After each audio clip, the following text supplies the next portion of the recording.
চক নিচাযুক্ত সামগ্ৰী বা ড্ৰাগছৰ অবৈধ সৰবৰাহৰ বিৰুদ্ধে আমাৰ অভিযান অব্যাহত আছে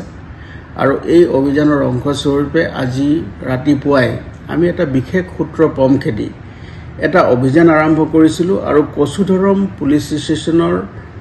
এটা অঞ্চলটোৰ নাম বাউৰিকান্দি পাৰ্ট 2 তাত আমাৰ এই অভিযান চলিছিল আৰু অভিযান কালত আমি এগৰাকী মহিলা তেওঁৰ নাম নাজমা বেগম লস্কৰ 50 বছৰ বয়সৰ তেওঁৰ হাজবেণ্ডৰ নাম আব্দুল হক লস্কৰ তেওঁ ঘৰত এটা বিশেষ সূত্ৰ গম পাই আমি ঘৰটো খানতালাচি চলাও আৰু তালাচি কালত আমি 6টাকৈ সাবুনৰ বাকচত হিৰোইন সাসপেক্টেড হিৰোইন আমি তাত লাভ কৰো আৰু লাভ কৰি তাত আমাৰ ড্ৰাগ ডিটেকশন কিটৰ জৰিয়তে যেতিয়া আমি পৰীক্ষণ কৰো তাত পজিটিভ ৰিপ্লাই পোৱাৰ পাছত আমি গোটেই সামগ্ৰীখিনি আমি জব্দ কৰো আইনগতভাৱে আৰু তাৰ লগতে খানতালা চলাওতে সেই মানুহগৰাকীৰ হৈতে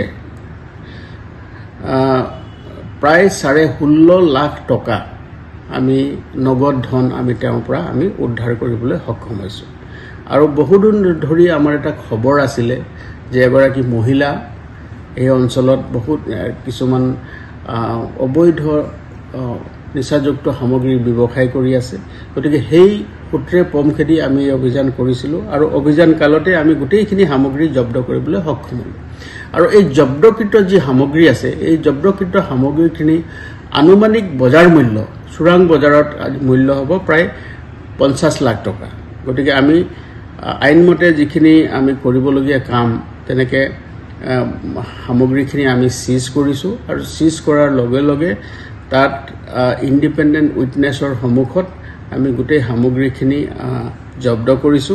তাক ভিডিওগ্ৰাফি কৰিছো আৰু বাকি ইয়াৰ লগত সম্পৰ্কিত থকা এজন ব্যক্তি পলাতক অৱস্থাত আছে তেওঁক আমি শীঘ্ৰে কৰায়ত্ব কৰিব পাৰিম বুলি আমি আশা কৰিছো যে তেওঁৰ বিৰুদ্ধে আমি ইতিমধ্যে আমি কিছু তথ্য লাভ কৰিছো আৰু গতিকে আমি আশা কৰিছো যে আমি সোনকালে মানুহজনক এৰেষ্ট কৰিবলৈ সক্ষম হ'ম আৰু ইয়াৰ লগতে এই প্ৰাৰম্ভিক তদন্তত দেখা গৈছে যে এই জব্দকৃত সামগ্ৰীখিনি আমাৰ সুবুৰীয়া ৰাজ্যৰ পৰা আমাৰ ইয়াত খুচৰা বিক্ৰীৰ কাৰণে তেওঁলোকে আনিছিলে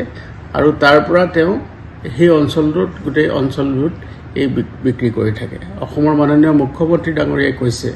যে ডাঙৰ কনসাইনমেন্ট বাহিৰেও যিবিলাক সৰু কনসাইনমেন্ট থাকে যিবিলাক সাধাৰণ মানুহক মানে জলাকলা খুৱাইছে তেনেকুৱা বিলাককো আমি বিশেষভাৱে গুৰুত্ব দি সেইবিলাকো আমি অভিযান চলাব লাগে আৰু সেই কাৰণে আমাৰ এই অভিযান বৰ্তমানলৈকে অব্যাহত আছে আৰু এই অভিযান আমাৰ চলি থাকিব এইটো সংক্ৰান্তত আমাৰ মাননীয় মুখ্যমন্ত্ৰী ডাঙৰীয়াই আমাক কৈছে যে সুবুৰীয়া যি ৰাজ্য আছে যিবিলাক ৰাজ্যৰ জৰিয়তে আমাৰ ইয়াত এই সামগ্ৰীখিনি সোমায় তেওঁলোকৰ হয়তো আমি যিখিনি ইন্টেলিজেন্স শেয়াৰিং আমি তেওঁলোকৰ মোৰ যি কাউন্টাৰপাৰ্ট আছে তেওঁলোকৰ যি আৰক্ষী অধীক্ষক আছে কলাশিব জিলাৰ বা ওচৰত আমাৰ ইষ্ট জয়ন্তীয়া হিলছৰ বা আমাৰ জিৰিবাম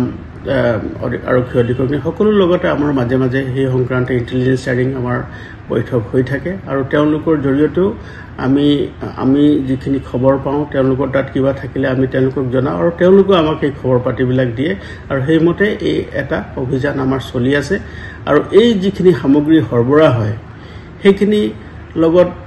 যি আন্তৰাষ্ট্ৰীয় হোক বা আন্তঃৰাজ্যিক যি চক্ৰ আছে সকলোকে আমি ইয়াৰ আওতাত আনি তেওঁলোকৰ বিৰুদ্ধে কঠোৰতম আইনগত ব্যৱস্থা ল'বৰ কাৰণে আমি সদায় তৎপৰ হৈ থাকোঁ